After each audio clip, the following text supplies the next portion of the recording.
This is convenient. Is this even?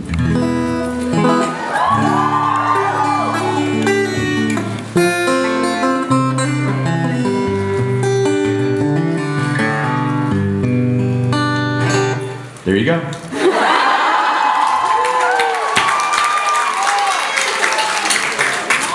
Next question. Did you have a question, or did you just really just wanted me to play music? I want you to play music. I don't have music to play. It's not like I don't do this. So of course I think I said that last time. I'm like, yeah, I didn't prepare any kind of. Just play wherever you like.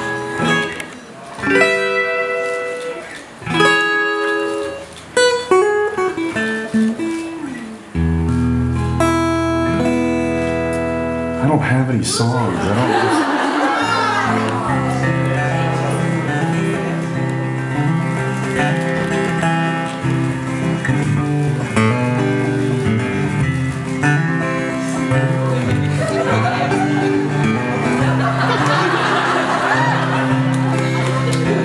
I'm just making that up.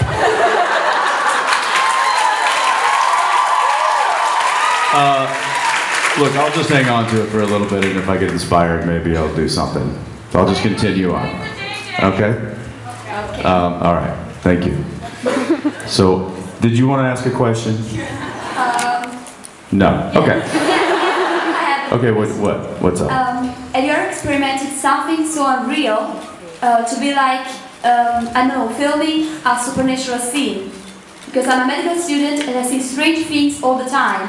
So my question is that, have you ever experimented something, you know, unreal?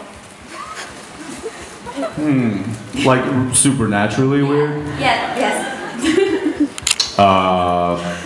Not with demons? Yeah, no. I hope.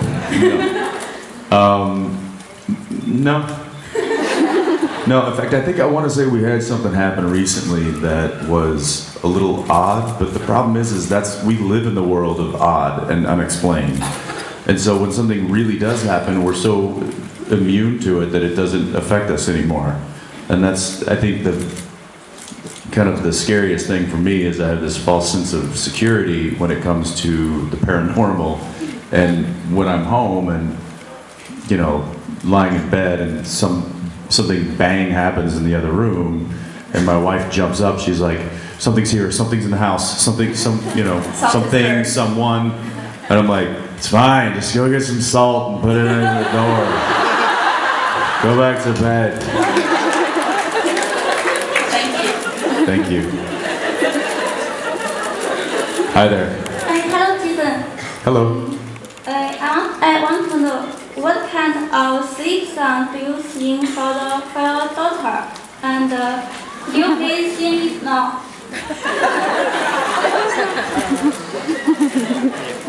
No. I don't. JJ does. She's almost 2, so she used to sit there and listen to me sing her songs. Now she does not, because it's like, you know, oh, Daddy's playing the guitar. That's great. Toys. So maybe in the future she'll start listening to me again, but right now no. She would rather either play with toys or watch cartoons or chase me. That's our new thing. We do this chasing thing where, and of course I have to like run like a clown to get her attention. It looks like this.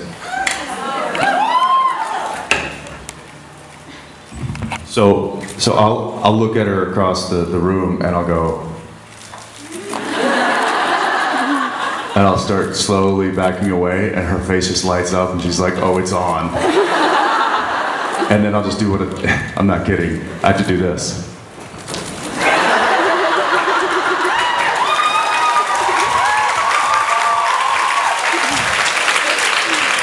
And I'm good for about like 2 or 3 laps, and then I'm like,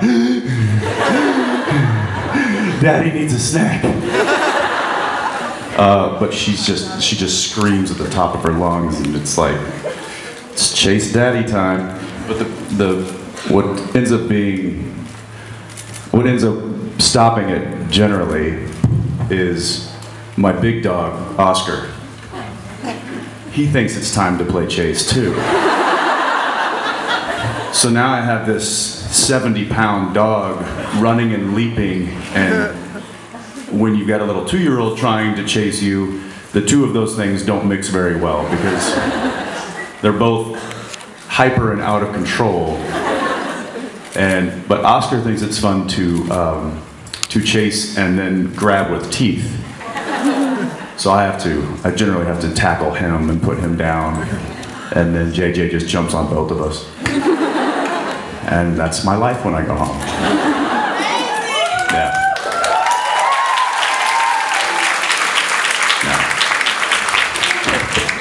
Thank you. Hi. Hi, thanks for being here. Thank you for being here too. You were at the Tough Mudder a few weeks ago, so I just wanted to know, how did it go? I'm still recovering. It went great. It was a wacky idea that I brought to the table. I didn't come up with it on my own. A friend of mine had asked me to do one a couple of years ago, and I wasn't available to do it. And then I was discussing it with Misha and Jared one day. I was like, we should do something stupid like that one day. And then it became like, okay, yeah, let's do it, set it up.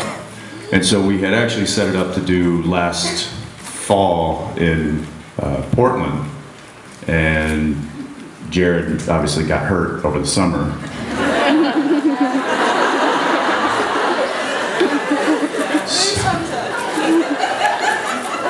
So we postponed it, and I started looking at other cities, because they do them in various cities like almost once or twice a month.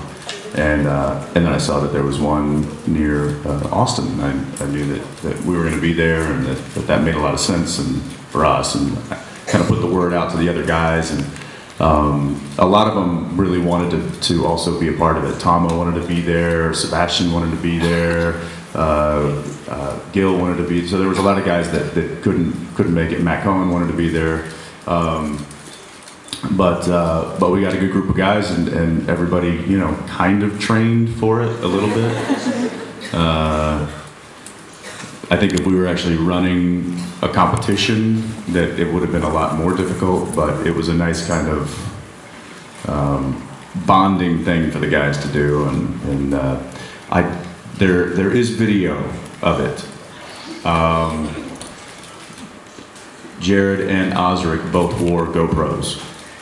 That I believe Richard Spate is trying to cut together and make a little something that we can show you guys. So hopefully.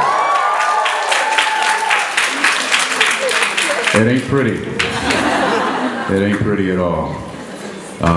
But yeah, it was a lot of fun, and it was a really good bonding experience for those guys. Thank you so much. Yeah, thank you.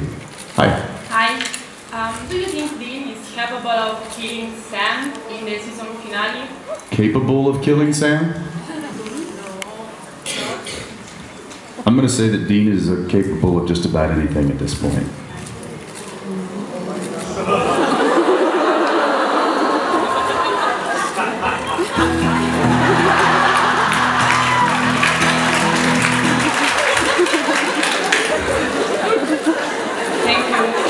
You're welcome.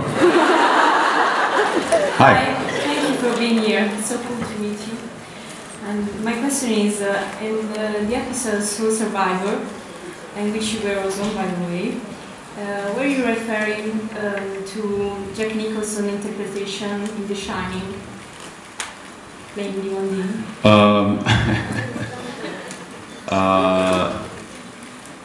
No, but that not specifically, but that's interesting, because that's one of my favorite performances by an actor. Period.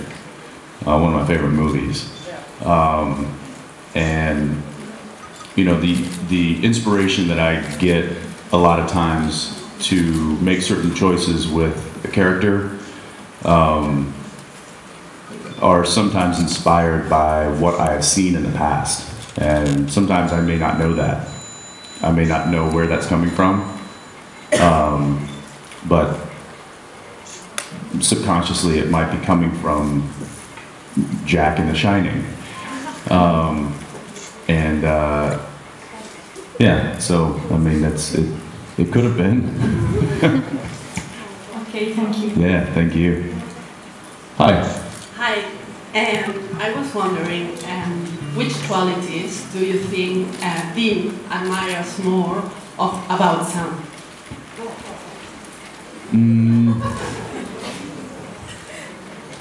His height, his youthful good looks, not his hair.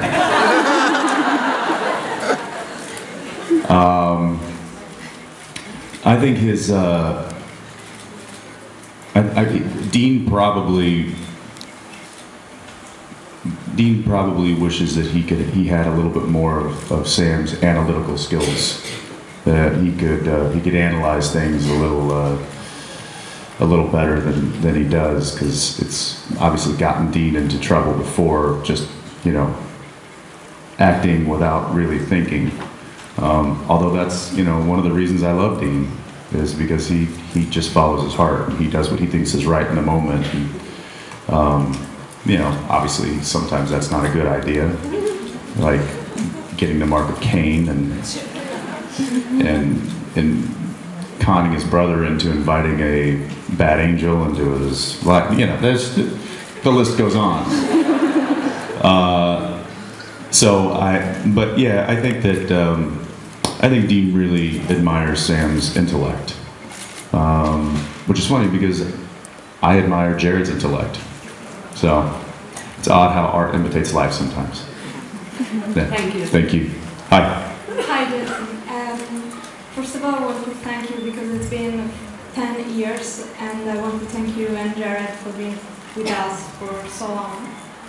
And then I wanted to ask you, 10 years now, what was your favorite moment on set of Supernatural, and your favorite scene to act in?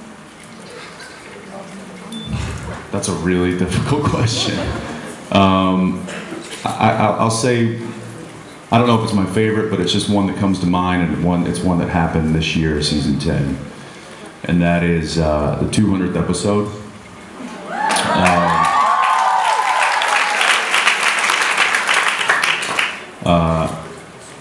Jared and I had not seen the musical numbers yet.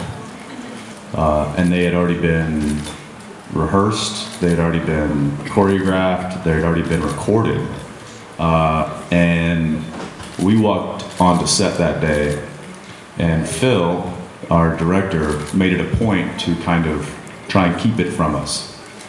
And so when we walked on set that day and into that theater, and they started putting on this musical number, Jared and I sat down in the audience and were just like jaws on the ground. And then he and I kind of looked at each other and was like,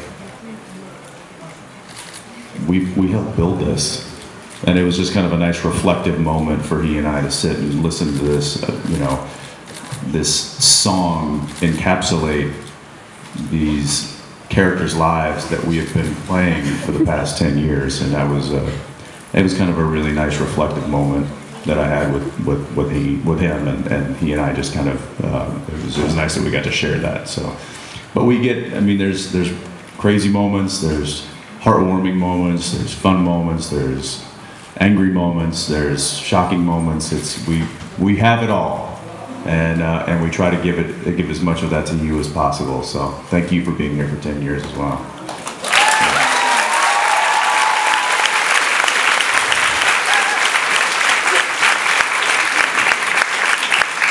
What's that mean? No more? No mas? No more tequila? The rum is gone. We're out. Why is the rum gone? Jason and I say that to each other all the time. Not because the rum's actually gone. Is there no more questions? Can we have no more questions? Ask me no more questions, I'll tell you no more lies. Anybody?